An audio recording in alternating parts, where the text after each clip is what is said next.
Shalom, brothers and sisters. Welcome to Ancient Path Remnant. I am so glad you're here. I am so excited for what Yahuwah is doing with his family, bringing us together as this little remnant army. And I'm so grateful for every single one of you that come here and find something to feed upon, that we're sharing this bread, this heavenly manna together, this living water, and we're sharing our bread and our water together, which is what our Messiah told us to do. And so I can't tell you how grateful I am for you all being here with me and us doing this as a family. Now, Abba has been showing me a whole lot about the story of Joseph, actually, and it's revealed so many confirmations for me. And so why it's taken me so long to do another video is because I've been in training myself, and not only do I have to go in and study it out, but I also have to listen to Yahuwah and the Ruach and try to learn, and so many pieces of the puzzle have been put together. So it's just amazing. And so as we go through this journey, this winter season, into spring, we will be learning so much. You will not believe how much Yahuwah is going to reveal to us. And so many confirmations have been given to me about the things that I've shared with you already, that through this story of Joseph and what happened at that time and what he went through, and you won't believe how much it's confirmation for what Yahuwah is doing in the spiritual realm for us right now. And so much of this has to do with you and your calling, and you won't believe what it's going to reveal about our calling. So how it plays out in the natural, we have to understand there's this spiritual realm going on. There's a spiritual war, this spiritual battle. Everything is spiritual, and people say you can't spiritualize everything. Stop spiritualizing it. It's all spiritual. Our Messiah said that his kingdom is not of this world. His kingdom is a spiritual realm. He said they don't have eyes to see or ears to hear. They can't understand the things that are spiritual because they're spiritually discerned. Everything is spiritual, played out on the physical realm and physical scene, if you will. It's played out in the natural, but it is all spiritual. So if we miss the spiritual aspect, we're going to miss the boat. We're going to not understand what Yahuwah is really doing at this time and how he's raising up a Yosef generation, a Joseph generation, the little remnant army, the Gideon's army. It all ties in together. And what's been amazing is all these pieces of the puzzle have been filling in for me, and it's just too hard to put into one video and try to tell it in one video. It's like years and years of putting pieces of the puzzle together, and all these pieces coming together, and things just really making a lot of sense to me. And I have to try to put it together for people to understand. And so that's the challenge I'm having. So I think we're just gonna, because we have a season here to walk it out, Yahuwah is taking us to our own Goshen, if you will. But the name he gave me was ha-ni-yah, which means in Hebrew, a place of rest and to be happy. So it's almost like we have our own Goshen. Now understand, this is again a spiritual place. This is a place in our hearts and minds. Originally, when Yahuwah gave me that name a year ago, I thought that it was supposed to be my name. I thought I was supposed to be called that. What I've come to realize, my name is Tiffany, but what I've come to realize is ha-ni-yah is really a state of mind. And so remember, the battlefield is in the mind, and the spiritual war we're fighting is to take over the giants in the land, which is all the things mentally that have kept us bound from understanding Yahuwah's true purpose and will for our lives. And yes, it does play out in the natural. And if you want to know how it plays out in the natural, you have to go to Devarim or Deuteronomy 28.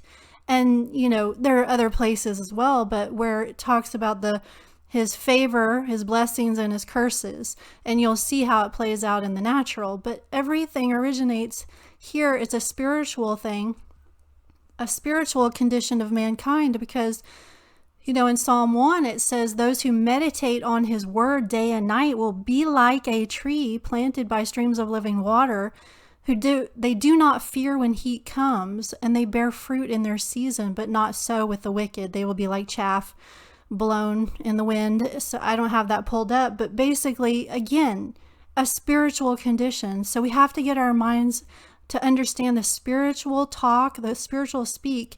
Our Messiah spoke in parables because he was teaching the heavenly realm, the heavenly eternal kingdom is like this, and it was something related to the natural, so that they could understand the kingdom is like this, the sower of a seed, the kingdom is like this, a pearl of great cost, the kingdom is like this, the sower of the planting in the vineyard, and it's just in the wedding feast. Yeah, that's a really important one. So the kingdom is like this, all these parables, because he's trying to teach a spiritual understanding to a very physical, carnally minded people. So that's how they understand it. So let's take a look at some of the things that have been shown.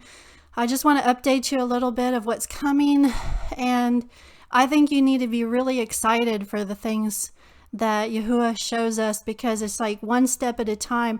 It's almost a little bit overwhelming for me in terms of how do I put it all together to share with you this season what he's showing me. And again, our Messiah is that great shepherd that gives us that comfort and that shalom to say, do not fret or worry about tomorrow. Sufficient for each day is its own trouble. So it's like, oh, okay, I just need to worry about today, not how I'm going to put everything, this big picture together, this whole season. Because as I mentioned in the last video, Yahuwah's called me to do something this season, but I don't really even know what that's going to look like. So I just have to take the orders daily and just worry about that day, each day, of how to bring that forward. And so also, if you don't know about the community posts, usually you might have to look it up, but it's near like the playlist, the videos playlist, community post. Be checking community posts, because I put stuff on there as well more frequently, it seems so far. So, join in with that. Maybe it'll turn into something a little bit, some challenges and things that we can go through this season of getting healthier, exercising, eating right, and just posting some of those kinds of things. So check the community post as well, because it's easier to update that than do actual videos. So I believe Abba is raising up a Yosef generation to feed during the famine. So when I say the famine, you can see that parallel of where Joseph had to feed his family, and they came to him in Egypt and didn't even recognize him. And a lot of your family doesn't recognize, what you tell them and who you are in terms of trying to, or family and friends don't recognize that, you're really speaking for the kingdom and trying to help them and warn them. And so sometimes people don't recognize that, just like his brothers didn't recognize Joseph in Egypt. But let's look at Amos 8:11. Behold, days are coming, declares Yahuwah, when I will send a famine on the land, not a famine of bread or a thirst for water, but rather for hearing the words of Yahuwah. So we have to really understand, again, he's talking about a spiritual famine. Now, again, it does play out in the natural, because we see in the blessings and the curses, or his favor and curses, it does play out in our natural lives. But again, he's talking about this spiritual famine. And when we have a famine inside of us of his word, then we become a deserted land inside. See, our bodies are the temple and we are the land, and we're supposed to take over the land, our body, our lives, our thoughts for him. So our hearts have to always be on how much we love him and desire to please him and do his will, his commandments, and grow in all of his instructions and all of his word. So sometimes people don't know where to go, how to do that. And so that is something we will walk through this season together on how to do that, from as much as I can share all the, heavenly manna I've stored up for many years now.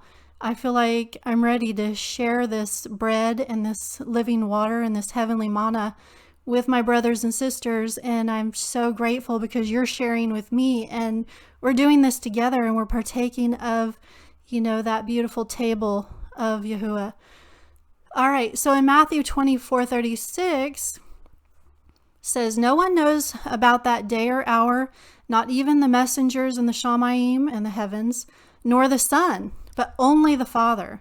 For as in the days of Noah, so will it be at the coming of the Son of Man. For in the days before the flood, people were eating and drinking, marrying and giving in marriage, up to the day Noah entered the ark. And they were oblivious until the flood came and swept them all away. So will it be at the coming of the Son of Man. Therefore keep watch, because you do not know the day which Yahuwah will come. But understand this, if the homeowner had known in which watch of the night the thief was coming, he would have kept watch and would not have let his house be broken into. For this reason, you must also be ready, because the Son of Man will come at an hour you do not expect. So who then is the faithful and wise servant whom the master has put in charge of his household to give the others their food at proper time? Baruch, or favored, blessed is that servant whose master finds him doing so when he returns. Truly I tell you, he will put him in charge of all his possessions. But suppose that servant is wicked and says in his heart, my master will be away a long time, and he begins to beat his fellow servants and to eat and drink with drunkards. The master of that servant will come on a day he does not expect, and at an hour he does not anticipate. Then he will cut him to pieces and assign him a place with the hypocrites, where there will be weeping and gnashing of teeth." So something we need to understand is this happens to people individually. It's not necessarily like a worldwide, thing that we might see. I don't know how it'll play out in the natural when the day of Yah comes, which is, I believe, next Passover and beyond. So next year and beyond. I don't know how it's going to look, but we definitely know in people's lives there's a famine of the word. There's a famine of this spiritual manna and this living water and this love of our Creator that heals and cleanses us. And through the blood of our Messiah, we get to be forgiven of our sins. And he says, if you return to me, he would put his favor upon us. But we have to return to the patriarchs of old who received this favor through Abraham, Isaac, and Jacob, or Abraham, Yitzhak, and Jacob, which is Yasharel. And so Jacob had the 12 sons, which are the 12 tribes, and especially Joseph. Now, we see in the New Jerusalem, there are 12 gates into the New Jerusalem for the 12 tribes, and each gate is a pearl of great price. But I believe that we go through our door, which is our Messiah. No one's getting in without our door, our Messiah. So, we know that no one comes to the Father but through our Messiah. But then there's this, we're going to be assigned to 12, there's 12 tribes, and you're going to go through one of the 12 gates. And I believe that the remnant, now I'll have to get more confirmation on this, but I think it might be the gate of Joseph. So let me read to you Revelation 21. Let me read to you about the new heaven and the new earth. We'll see about these gates and these tribes. Let's just read this because it's really interesting. Then I saw a new heaven and a new earth, for the first heaven and earth had passed away, and the sea was no more. I saw the Kodesh, or set-apart city, the new Jerusalem, coming down out of the heavens from Yahuwah, prepared as a bride adorned for her husband. And I heard a loud voice from the throne saying, Behold, the dwelling place of Yahuwah is with man, and he will dwell with them. They will be his people, and Yahuwah himself will be with them as their mighty one. He will wipe away every tear from their eyes, and there will be no more death, or mourning, or crying, or pain, for the former things have passed away. And the one seated on the throne said, Behold, I make all things new. Then he said, Write this down, for these words are faithful and true. And he told me, It is done. I am the Aleph and the Tav, the beginning and the end. To the thirsty I will give freely from the spring of the water of life. The one who overcomes, we have to overcome. We have to overcome the sin nature, the carnal mind, the fleshly mind. But to the one who overcomes will inherit all things, and I will be their Elohim, and they will be my children. But to the cowardly, if we fear man, so, remember, I believe it's in Yirmiyahu, it says, cursed is the one who trusts in mankind, who makes the flesh their strength. So if we fear what man's doing, it says, but to the cowardly and unbelieving and abominable and murderers and sexually immoral and sorcerers and idolaters and all liars, their place will be in the lake that burns with fire and sulfur. This is the second death. The new Jerusalem. Then one of the 7 messengers with the 7 bowls full of 7 final plagues came and said to me, come, I will show you the bride, the wife of the Lamb. And he carried me away in the Ruach spirit to a mountain great and high, and showed me the Kodesh city of New Jerusalem coming down out of the heavens from Yahuwah, shining with the esteem of Yahuwah. Its radiance was like a most precious jewel, like a jasper, as clear as crystal. The city had a great and high wall with 12 gates inscribed with the names of the 12 tribes of Yasharel, and 12 messengers at the gates. There were 3 gates on the east, 3 on the north, 3 on the south, and 3 on the west. The wall of the city had 12 foundations bearing the names of the 12 apostles of the Lamb. So the apostles, or his taught ones, his Talmudim, they are the foundation there that it says. 12 foundations bearing the names of them. So the gates are the tribes, the 12 tribes of Yasharel, or Jacob. And so the messenger who spoke with me had a golden measuring rod to measure the city and its gates and walls. The city lies 4 square with its width and same as its length. And he measured the city with the rod, and all its dimensions were equal, 12,000 stadia in length and width and height.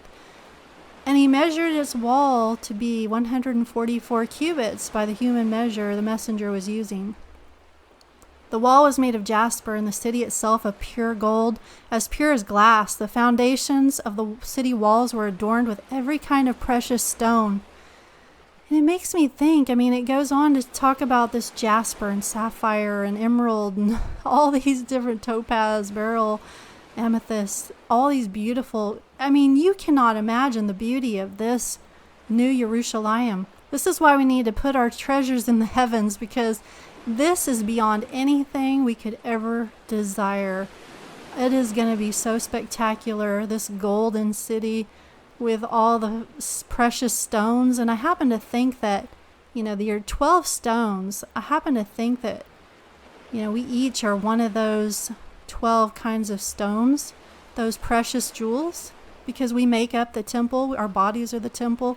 So makes me think that we are those precious jewels. And the 12 gates were 12 pearls. Can you imagine how beautiful this is going to be? We've got gold, we've got jewels, we've got pearls, with each gate consisting of a single pearl. The main street of the city was pure gold, as clear as glass. But I saw no temple in the city, because Yahuwah Almighty and the Lamb are its temple. Ooh, that's interesting, huh? No temple, because it's Yahuwah and the Lamb are its temple. And the city has no need of sun or moon to shine on it, because the esteem of Yahuwah illuminates the city, and the Lamb is its lamp. By its light the nations will walk, and into it the kings of the earth will bring their esteem. Its gates will never be shut at the end of the day, because there will be no night there. And into the city will be brought the esteem and honor of the nations, but nothing unclean will ever enter it, nor anyone who practices an abomination or a lie, but only those whose names are written in the Lamb's book of life. Wow. Now that's amazing, an amazing thing to desire. That's something that gives us hope, doesn't it? It gives us great hope that one day we will be in that kingdom and we'll have a great family reunion. It's going to be so incredible. Okay, So we have these 12 gates that we have to go through, one of the 12, but of course through our Messiah. So I believe at the moment he's raising up the spiritual tribe of Joseph, a princely tribe, a royal priesthood. Now, I kind of need to think on that further and pray on that a little bit more, but that's what it feels like to me right now. Because, we've been in training to feed the heavenly manna, and we've been trained to walk just as our Messiah walked. A lot of us have been, being trained, and we've been refined, and we've been, humbled, and, that's why we have to be a humble people, because you'll see why in a minute, why we have to be very humble. And it says, pray to be counted worthy to escape all the things coming, because no one is assured right now that they are completely safe from the things coming. It has to do with our right heart and right relationship with our Creator and our desire to obey Him and to walk it out. So Abba chooses his remnant army, just like Gideon's army, that I hope to read to you. I keep saying that, but we're going to get to it. And so we have to understand Abba chooses his army, and so that Gideon's army story will glean a lot from that story of what that means and what our calling is and how we might be a chosen people. So the question is here, who will answer the high calling? Now, I remember in Gideon's army, the story, Yahuwah said at the very beginning, I think they started with 32,000 men. At the beginning of that story, Yahuwah said, everyone who's fearful, leave, go home. If you have fear in you, go home. And so, and then we also know when they were entering into the promised land and the 12 spies went to spy out the land, only 2 weren't afraid. Only 2 didn't bring a bad report. This is so important for this time because we have to trust what Yahuwah is doing. Yahuwah is sovereign over all of this, and what looks like the world is going into chaos, and it looks like the evil ones have control. You have no idea that Yahuwah is working it all out for his purpose and his calling. Just like in Mitzrayim or Egypt, and Pharaoh thought he was some high ruler, but not at the hand of Yahuwah. Yahuwah can change it in an instant. And so the question is now, who will Abba be able to count on this season to truly lay down their lives for this high calling? Because those who do will be his Josephs or hands of Messiah during great tribulation. So the interesting thing is in Yirmiyahu, I don't have that scripture pulled up, so I'm just going to paraphrase. Abba tells Yirmiyahu or Jeremiah that he is not to go to them. I guess Jeremiah probably already warned the people, which we've been warning. So he says to Jeremiah, you must not go to them. They must come to you. So this is what's going to happen. Like when you see Joseph in Egypt, when his family was in need and in want during famine, they came to him. They didn't know they were going to him, just like people may not realize that they're going to have to rely on the people of Yahuwah. And it could just be a spiritual thing where you feed them the good, pure seed of the word. That is our bread. We multiply that in giving this heavenly manna. So it's not always actual food in the natural. It's this spiritual food that we need to feed people during this famine of the word. So, and again, it does play out in the natural, but we need to understand the spiritual concept behind what Yahuwah is calling us to do. So the people come to Joseph, his brothers, his family comes because they are in need and in want. So you'll notice when, Abba tells Jeremiah not to go to the people, I believe that the time of choice has been, there's a line in the sand or whatever, the writings on the wall, that the time of choice, Yahuwah gave us that time of choice. And so some will be protected during great tribulation, as we get led to this Goshen, or the word he gave me, ha-ni-yah, a place of rest and to be happy. And so Just like in my video, The Signs of 333, he showed me the road signs of green pastures and spring gardens, and he's also taking us to his barn this season for shelter. So we'll have this spiritual favor upon us in the coming year, and we'll be cared for just like in Goshen. It was a place of plenty for them. They had it good there. It was like a promised land.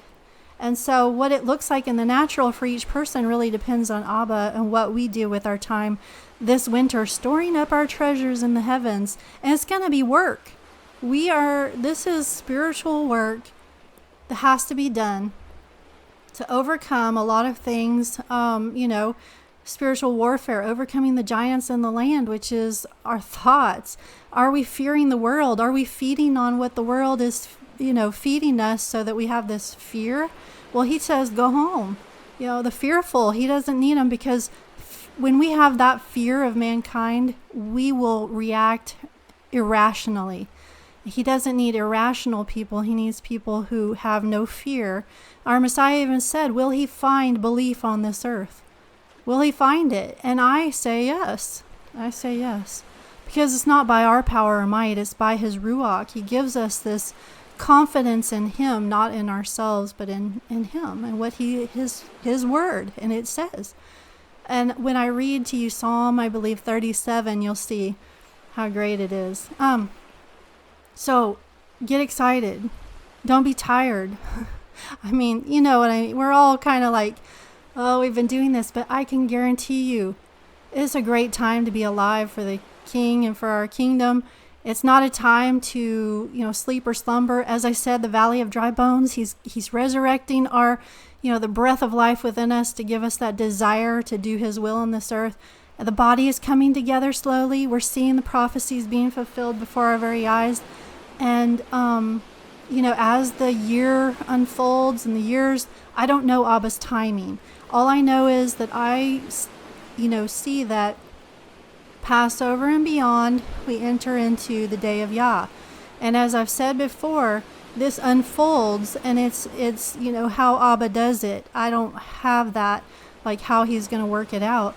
But we have to be, spiritually fed and have all that treasure stored up within us so that we're led into a spiritual place of rest and to be joyful or happy.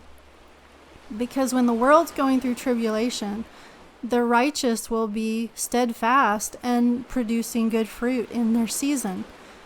This is what the word says. We will be trees that are planted by streams of living water, who do not fear when heat come, and we bear fruit in in our season. So if we have eyes to see and ears to hear, we'll be able to see the signs. And like I said, if not, people are going to miss the boat. And it's amazing how many things Abba is revealing through the Ruach HaKodesh, how many confirmations I've gotten through the story of Joseph. And so I definitely want to spend some time reading that, starting at the beginning, and try to, Abba willing. Of course, it's always his will, not my will, but if he leads me to that, I think we should understand that story because it has everything to do with what he's doing right now. It's like a parallel. It's like what happened in the past is happening again, just in a different way. And we have to understand these stories in order to understand our own calling and what he's asking us to do right now. And that is, right now, this season is to get ourselves right, to get mentally, physically, and spiritually right, and to store up for times of famine spiritually.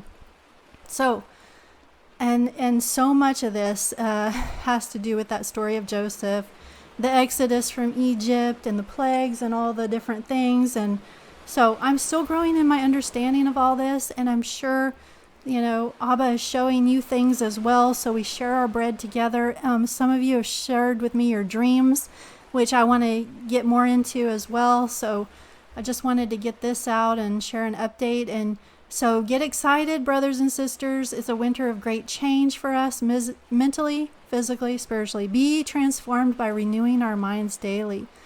As we move forward as a family into HaniYah or green pastures or Goshen, the pre-promised land, where we will be in safety, signed, sealed, and delivered for the day of redemption.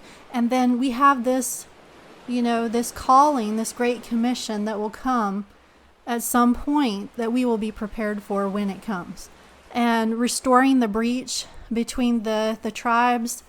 And so that we'll understand more as we go along as well. So, and we'll be well fed during the famine of the word. We will be fully fed and watered. Our Messiah leads us to streams of living water, and we'll be joyful. It says, you know how many times it says in Scripture, rejoice and be glad? Rejoice through tribulation, rejoice through struggles, rejoice when people persecute you and say all kinds of evil against you. Rejoice, for this is the day Yahuwah has made. Let us rejoice and be glad in it. So I think that's probably enough for today, except I want to read Psalm 37 to you and get you excited about this journey, because we're just going to take our orders daily. And like I said, check community posts and things like that. And I'm so grateful for my family out there.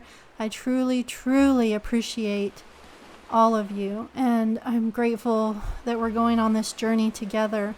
So, Psalm 37. Do not worry because of evildoers, nor be envious toward wrongdoers, for they will wither quickly like the grass and fade like the green herb.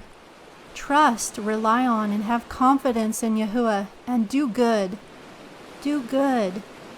Do not grow weary in doing good.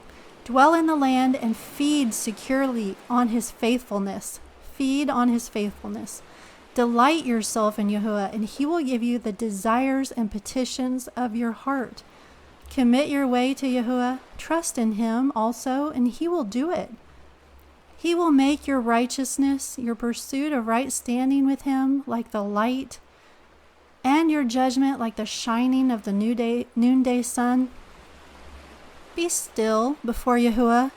Wait patiently for him, and entrust yourself to him. So let's read that again. Be still before Yahuwah. Wait patiently. There's a patience here that we have to wait patiently to see his plan unfold.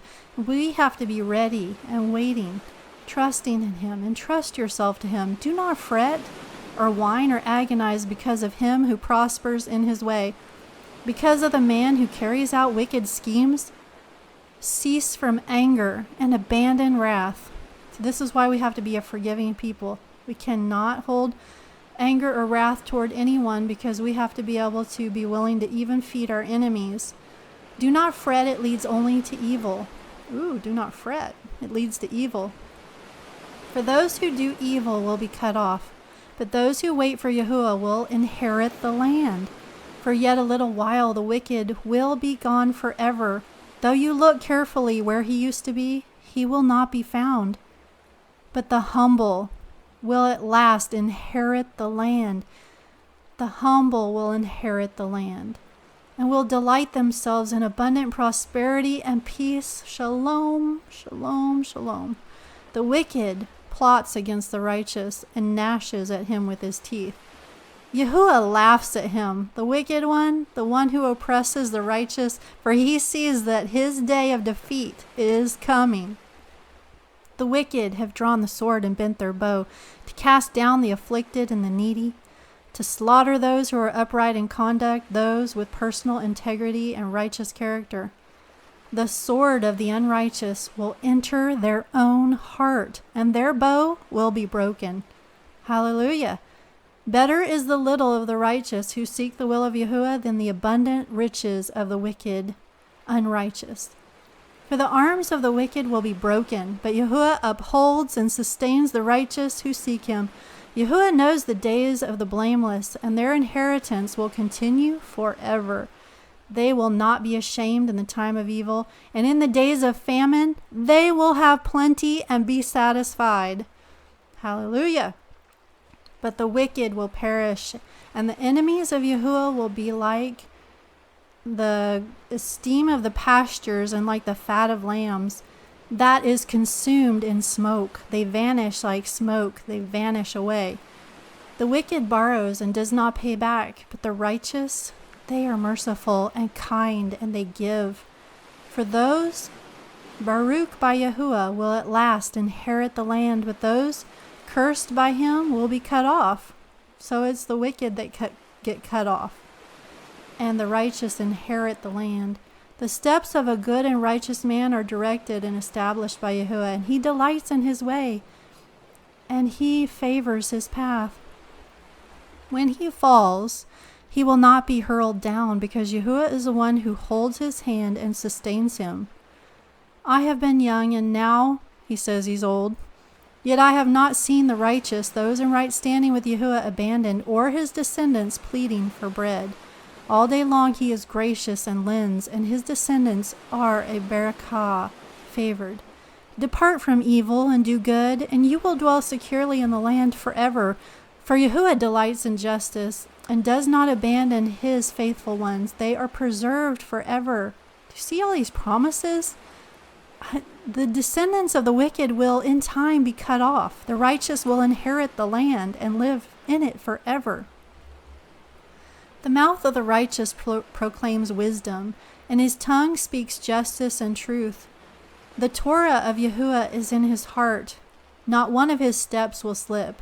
The wicked lies in wait for the righteous and seeks to kill him. Yahuwah will not leave him in his hand, or let him be condemned when he is judged. Wait for and expect Yahuwah and keep his way, and he will exalt you to inherit the land. And in the end, when the wicked are cut off, you will see it. So he says, we will see it. And I have seen a wicked, violent man with great power spreading and flaunting himself like a cedar in its native soil. Yet he passed away, and lo, he was no more. I sought him, but he could not be found. Mark the blameless man who is spiritually complete. Do you see this? The mark, the seal, the mark, the sign and seal of a blameless man who is spiritually complete. Mark him. And behold the upright who walks in moral integrity. There is a good future for the man of Shalom, of peace, because a life of honor favors one's descendants. You see how we get to partake of these favors, this good of the land because of our descendants, because we get to be part of that heritage through our Messiah. As for transgressors, they will be completely destroyed. The future of the wicked will be cut off. But the salvation of the righteous is from Yahuwah. He is their refuge and stronghold in the time of trouble. Yahuwah helps them and rescues them. He rescues them from the wicked and saves them because they take refuge in him. Oh, wow. Yes, and that is what we're doing, taking refuge in him this season. Getting into his barn, getting into the secret place, getting on top of the mountain, getting into a place of HaniYah, a place of rest and to be happy. And then we will do the Great Commission. When it's time, we'll be fed that spiritual abundance, and we will be able to share that manna with others who come to us in need. And when the famine of the word comes, and then they will be in need, people will be coming, seeking that bread of life and that water of life.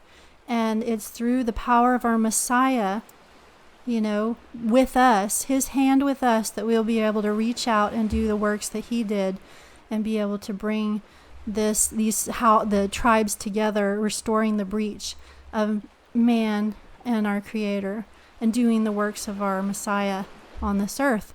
So we will be a city on a hill, and we will shine our light, for the nations to see, and they will see our good works and esteem our Father in the Shamayim.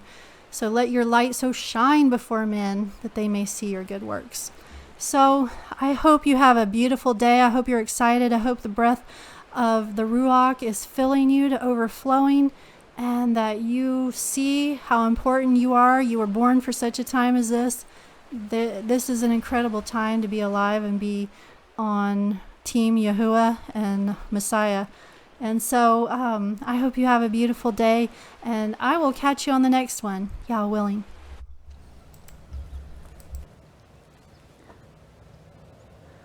You got mud on your face. You like having mud on your face?